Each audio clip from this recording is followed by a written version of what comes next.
finally time. Today we're going to be talking about the 360 experience aboard the Enchanted Princess. Let's get started.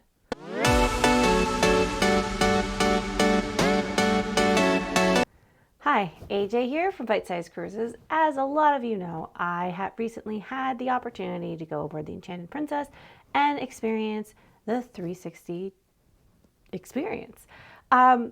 This was one of the things I was most looking forward to on the ship, and it was one of the things that I was happiest about once we were on the ship. It was such an amazing experience, and we're going to go through it today. I'm going to kind of break down what to expect, what it was like. I'm not going to give everything away. I'm going to show you what the food looked like and just kind of go overall the experience, what I thought of it, and how I would rate it. So, to start off, when you book it on the app, you pick your night and that's really it. You don't get to mention who you're with unless you're paying for the whole group. So we had a little bit of a snafu with our reservations, and so we had to go get those straightened out the first day that we were on board, and it ended up being no problem. We walked over to the Crown Grill. We talked to them. They're like, oh, we have to talk to the specific manager for that. So later I got a call that was like, hey, it said that you wanted to move your night. Is that correct? I said, yes. They're like, you want to be with Peter and Melinda here? And I said, yes, that is correct. And we went from there. So then I got another call, and it was really funny because the second call, it came to my stateroom. Someone actually tracked Peter and Melinda down in the buffet using their medallion in order to talk to them about the same thing. So this is something that does happen for every passenger who is attending. And they ask you if you have any dietary restrictions, whether that be allergies, religious, or even you can do preference. Now, I will say they don't tell you what is going to be on the menu. So, but they do ask you, are you okay with sea fish? Are you okay with beef? Are you okay with shellfish? And they kind of go through the overall categories of what you're going to be eating. Are you okay with dairy? Stuff like that. And then they ask you whether or not you drink. Now, two things about this. One, I just love that it is an attention to detail. And second, I really do appreciate that there is an effort to accommodate people of all dietary needs and whether or not they drink. It's so uncommon when you're doing things like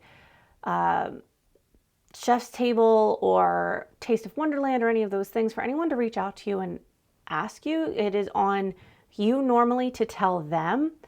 But because this is very experiential, they want to make sure that you are having a good time, that there's no surprises, and they're putting thought in how to accommodate you. So I love that. I think more places should ask you up front when you are doing fancy dining like that, kind of going into a little bit without giving away the menu when it's a surprise, but going a little bit into what will be served, and so that you have that time to tell them like, hey, I don't eat beef, or I don't drink, and give them that moment to accommodate that. So I thought that was a really good touch. So if you do end up booking this, make sure you answer your phone or talk to the person who tracks you down. So then that's everything that happens ahead of time. This is a fancier dining experience. You do want to go in at least like a nice shirt and slacks, or in a dress if that is what you're comfortable in, but it is like a dress up event. So when you get there, for us, we met under the stairs in the piazza, and there was like a little photo opportunity set up, and they give you cocktails or mocktails as you wait outside. The cocktail was blue and the mocktail was not. The mocktail, I'm pretty sure, was like a cider of some sort. It might have been pear, but both of them had like a chickpea foam top. And no one in our group drank the cocktail. I have, in looking at some other reviews of this before we went in, there were people who loved this cocktail, the opening one, but no one in our group finished theirs. I did finish the mocktail. I thought it was delightful. It did have a weird like aftertaste from the chickpeas, but it was pretty good. So you wait for everyone to arrive, and once everyone gets there, the host comes out, and there is a host for the night, And he is both kind of the maitre d' style person and also actually just keeping the events moving. So he comes out and walks you back. We walked through Rudy's, but I do know that on Discovery Princess, I believe it is through Sabatini's. So we walk through Rudy's and you're kind of taken to a room that was built for this. And it is a circular room covered in screens. And there's two circular there's two like half circle tables so that everyone's facing the center of the room. As you walk in, there are fantastic violinists playing for live music as you get sat down. Now, something we learned is there was a group who had a +1 and someone else who was traveling solo. And the group had kind of added the person last minute, it seemed, or something got moved around and they really wanted to sit with their group, but they hadn't let them know that beforehand. They didn't know that they had to. They figured they could just let them know when they got there, which is something that you would think based on how it's booked. And the fact that the only reason we got asked about who we were sitting with is because we went up and were like, hey, we're traveling together and we want to make sure that like we are sat together. Because I am paranoid about not getting sat with people. So that is something to keep in mind. If you are traveling with a group, make sure that you go and talk to someone and tell them that you are traveling together and want to be sat together. Because it was like a whole thing and we actually started a little late because they were moving people around. And the reason for that is it is a personalized experience and part of that is based on where you're sitting. So as it begins, you are welcomed with a graphic on the table. I thought that was so cool. I do wish that they had asked what your preferred name was because as you can see, it says Alicia and not AJ. And I just think that that would have been like a little bit of an extra touch. But overall, that is a complaint that I have with a lot of the cruise industries in general is that there's nowhere to say like, hey, this is my legal name. This is what's on my passport, but that's not what I am called. But it's such a minor thing. So yes, the seating arrangement, that initial projection is part of it. It also said happy anniversary for people who were having an anniversary or happy birthday if you were celebrating something. So they did ask you when they called if you were celebrating anything.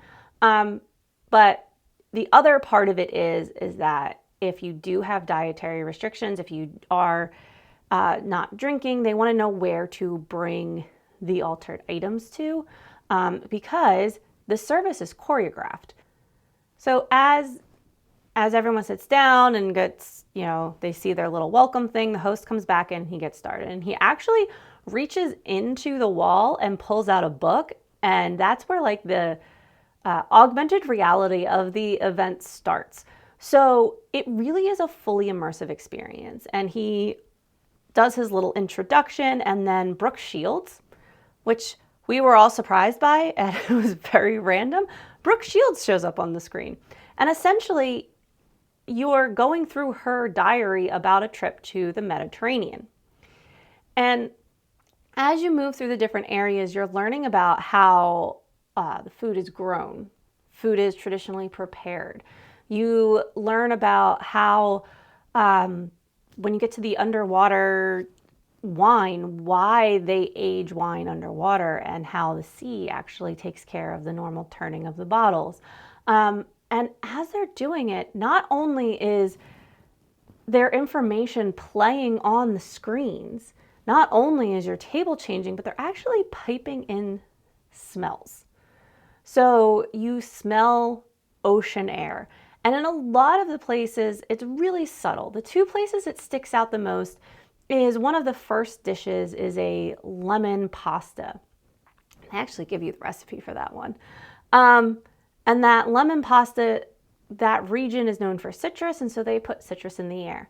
And the second place it's really obvious is actually at the end when you're in France for the dessert and they make the room smell like lavender. So it is really cool just the amount of technology and thought that goes into every step. The table's awesome. It is a little gimmicky, but in a good way.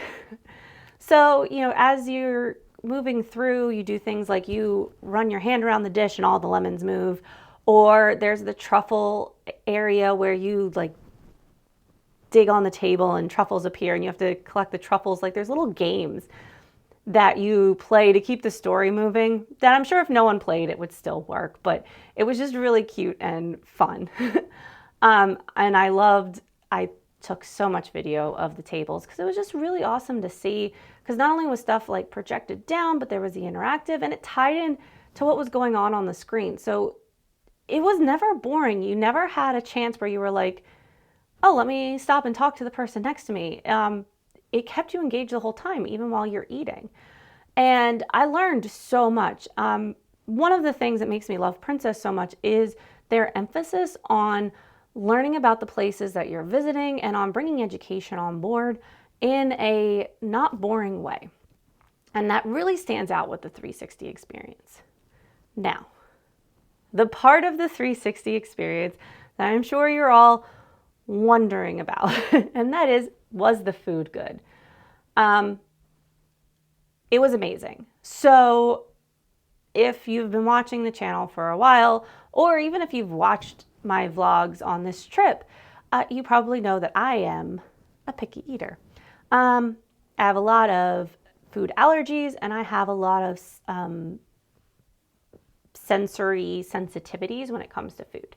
So for this, I was all in for that technology aspect, for the experience of it, but wasn't expecting to eat a ton. I actually had a small snack beforehand because I was really concerned that I wasn't going to like the food.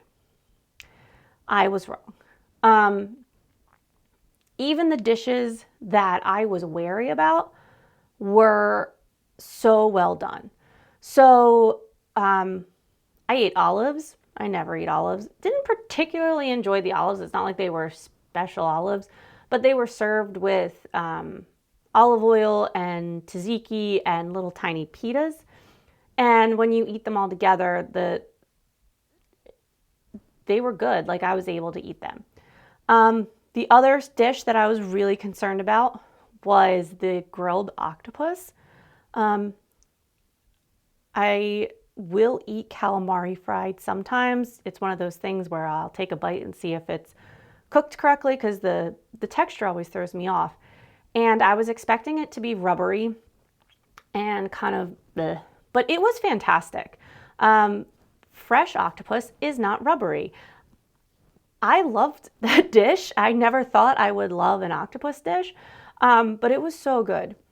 And the one thing that I really appreciated with the food in general was the thoughtfulness behind it. So I brought this up in the vlog on the day that I went to the 360 experience, where a lot of times when I go to these, tasting menu style dinners, there's almost always a beef dish and I can't eat beef. And so usually what happens is when there is that beef course at the beginning of the meal, they'll come in and they'll say, do you want chicken or do you want fish? Sometimes it's salmon, sometimes it's halibut, whatever fish they have that day. And I essentially get, instead of a steak, a slab of fish, but otherwise it's the same meal. And that's not terrible, but what I really, really appreciated is that the emphasis was on the truffle butter for the beef dish. And other than the truffle butter, nothing else on my dish was the same as everyone else's. And that sounds like it could be weird, but everything on my plate went better with the fish, and the fish was cooked in a way to go with the truffle oil. So it all worked together with the mocktail that I had, which emphasized the flavors that were already on the table, because everyone else's wine and cocktails were designed to do that. And the mocktails were designed to hit the same notes and highlight the same experiences with the food that the cocktails were. So the thoughtfulness that went into this entire meal, it's like orchestrating an entire show. Like it's a dinner party that someone has put a personal touch into for every person going. And that is a massive undertaking. And honestly, when you think about the entertainment that's happening towards it, the quality of the food, and the level of thought, $160 seems cheap. That seems like too low of a cost to pay for an experience that is so amazing and get you so much. Other than that, some considerations to keep in mind. One, this is a full experience. So use the bathroom ahead of time, because if you have to use the bathroom in the middle, you will need to be escorted out, and they do not stop the show or give you extra time. They keep things moving. So if you are quick about it, that's cool, but you'll have to be let back in, and you are going to miss things. Second, they are piping smells into the room. If you are sensitive to scents, it might not be a great experience for you. And if you have sensory issues, it is not too loud, but it is too loud to really be able to have conversations with people around you. And they include background noises, like you hear people chattering as you walk through the cities. Like we've all heard stock background noises. There is a section where you're like breaking plates and you hear the plates crash. So that is my second kind of little caveat. And then this is not a kid-friendly event. There's nothing offensive in it at all, but it is a long meal. On the website, it does say that your kids have to be over 13. I would actually put that as closer to 16 in order to really enjoy the experience. But of course, you know your kids best, but just keep in mind that if they have trouble sitting for a long period of time, that this is not going to be the thing for them. And then with the food, I know a lot of younger kids are picky eaters. That could also be an issue. But all in all, the value for money, I misspoke earlier. I said it's $160, it's $150. It was such a fantastic experience. I would go on one of these ships just to go on this. For our Alaska cruise next June, I'm really hoping to get to try this on Discovery Princess and do like a compare and contrast between the two events. I 100% would pay that money to do it again. As I said, it honestly seems a little too little bit of money for everything that you get, and it was such a fun time. 10 out of 10 experience, no notes. Would love to do it again. So if you enjoyed this video, or if you've enjoyed any of the videos on our channel, please consider liking and subscribing. It really does help the channel out and helps us to bring you more great content. I hope you have a wonderful day. Thanks for listening. Bye.